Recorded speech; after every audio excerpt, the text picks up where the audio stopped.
রক্তক্ষয়ী যে যুদ্ধক্ষেত্র ছিল তার অন্যতম যুদ্ধক্ষেত্র মুন্সিগঞ্জের হরগঙ্গা সরকারি কলেজের এই মাঠ প্রাঙ্গণে দাঁড়িয়ে সেই ছাত্র জনতার অভ্যুত্থানের যারা রক্তক্ষয়ী যোদ্ধা ছিল তাদের সামনে কিছু বলতে পারা এই প্রজন্মের যে কারো জন্য সৌভাগ্যের।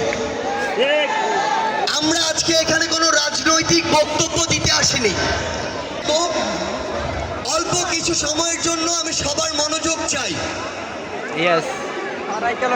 কোনো একটি শব্দ কোনো সাইড থেকে কোনো একটি শব্দ চাই না, এবং মিডিয়া কর্মী ব্যতীত কোনো সিঙ্গেল ফোন সামনে প্লিজ দাঁড়িয়ে থাকবেন না। এটা কোনো স্পিচ বক্তব্য এরকম কিছু নয়, একটা ডিসকাশন হবে তরুণ প্রজন্মকে সামনে নিয়ে। তরুণ প্রজন্মের একদল প্রতিনিধি সামনে, একদল প্রতিনিধি এ পাশে। আমরা কিছু বিষয় আলোচনা করতে চাই।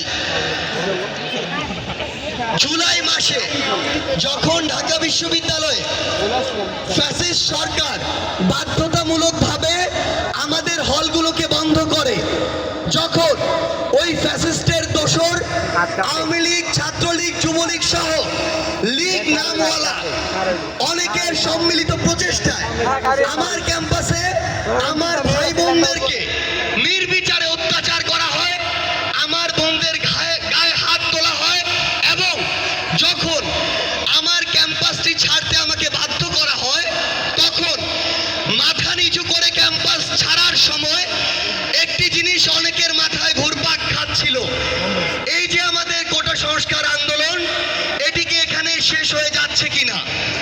কিন্তু তারপরের দিনই বাংলাদেশের ছাত্র জনতা যারা এই বাংলাদেশের প্রাইভেট বিশ্ববিদ্যালয়ে পড়ে, স্কুলে পড়ে, কলেজে পড়ে, মাদ্রাসায় পড়ে, তাদের সম্মিলিত প্রচেষ্টায় শুধু বাংলাদেশ নয় বরং ইতিহাসের one of the greatest fight back হয়েছিল, যেদিন ওই ফ্যাসিস্ট সরকারকে আমার সকল ছাত্র জনতা ভাই বুঝিয়ে দিয়েছে বরং পৃথিবীর যে কোনো ফ্যাসিস্টের পতন ঘটানো সম্ভব। সর্বোচ্চটুকু দিয়ে চেষ্টা করেছে তারা ওই ফ্যাসিস্ট সরকারকে নাকি পতন ঘটাবে। তারা কি পেরেছে?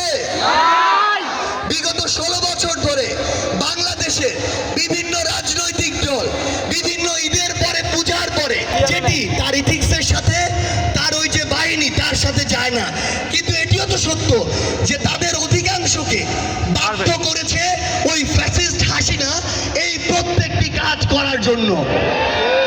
তাহলে ওই ফ্যাসিস্ট হাসিনার জায়গায় কিংবা ওই স্বরাষ্ট্রমন্ত্রীর জায়গায় কিংবা প্রশাসনের প্রত্যেকটি জায়গায় কিংবা সংসদ ভবনের পলিসি মেকিংয়ে যদি আপনাদের মতো দেশের স্পিরিট, 24-এর গণঅভ্যুত্থানের স্পিরিট নিয়ে চলা মানুষগুলো অংশগ্রহণ না করে, তাহলে দিন শেষে আজকে থেকে 1 বছর পরে হোক, 2 বছর পরে হোক, যেরকম ফ্যাসিস্টদের দ্বারা 16 বছর চলেছে, ওই রকম কোনো না কোনো ফ্যাসিস্ট দ্বারা আজকে থেকে কয়েক বছর পরে আবার এই দেশটি পরিচালিত হবে। আপনারা কি এটা চান? আপনারা কি এটা চান? যদি আপনারা না চান, তাহলে আপনাদের হয় মেধাবী এবং দক্ষতা সম্পন্ন হয়ে ওই রাজনীতিতে প্রবেশ করতে হবে, অথবা রাজনৈতিকভাবে সচেতন হয়ে উঠতে হবে। এখন আমাদের জায়গায় খুব গুরুত্বপূর্ণ কিছু কথা ফেসবুকে ঢুকি এই চিন্তা করে আর 5 মিনিট পরে 10টায় পড়তে বসবো। যখনই একটু পরে দেখি ফোনে কয়টা বাজে, দেখি 10:45, তাহলে আর 15 মিনিট চালাই, 11টার দিকে পড়তে বসবো। তারপরে যখন 11টা বাজে, 11টা বাজার পরে অন্য একটা ইম্পর্টেন্ট কল আসে, যেই কলের জিনিস সেই কলের কথা কাউকে বলা যায় না। ফ্যাক্ট হচ্ছে আমরা এগুলোর সবকিছুই করতে পারি যদি স্টুডেন্ট অবস্থায় স্টুডেন্টের যে প্রধান রেসপন্সিবিলিটি পড়াশোনা করা সেটি ঠিক থাকে। কিন্তু এটা সত্যি যে আমরা আমাদের পড়াশোনার প্রতি যে মনোযোগটা, সেই মনোযোগ থেকে আমাদের একটি মনোযোগচ্যুতি ঘটেছে। সেটা শুধু এই আন্দোলন কেন্দ্রিক না, আন্দোলনের পূর্বেও ছিল। আমরা সোশ্যাল মিডিয়ায় একটা জিনিস দেখতে পাই, কিছুদিন আগে একটা শব্দ দেখছিলাম, কে এই আন্দোলনের মাস্টার মাইন্ড, এই শব্দটা আমরা বারবার দেখেছি। ফ্যাক্ট হচ্ছে আন্দোলনের মাস্টারমাইন্ড যেই হোক না কেন, এই আন্দোলনে একটা গুরুত্বপূর্ণ ইন্টেলেকচুয়াল উইং ছিল, যারা প্রত্যেক দিন 10 থেকে 12 ঘন্টা পড়াশোনা করত এবং তারা পৃথিবীর হিস্ট্রি, পৃথিবীর গণ অভ্যুত্থান, পৃথিবীর ইতিহাস এগুলো পর্যালোচনা করত। এবং তারা এই গ্রুপটি হতে পারে 10 জনের 15 জনের গ্রুপ, এই গ্রুপটি শেষে সিদ্ধান্তে আসতো যে আমরা এগুলোর ভিত্তিতে কিভাবে আমাদের কালকের কর্মসূচিটি সেট করতে পারি। আপনারা দেখেছেন এই 16 বছরে অসংখ্য রাজনৈতিক দল অসংখ্যভাবে চেষ্টা করেও এই ফ্যাসিস্ট সরকারের একটি খুঁটিও টলাতে পারেনি।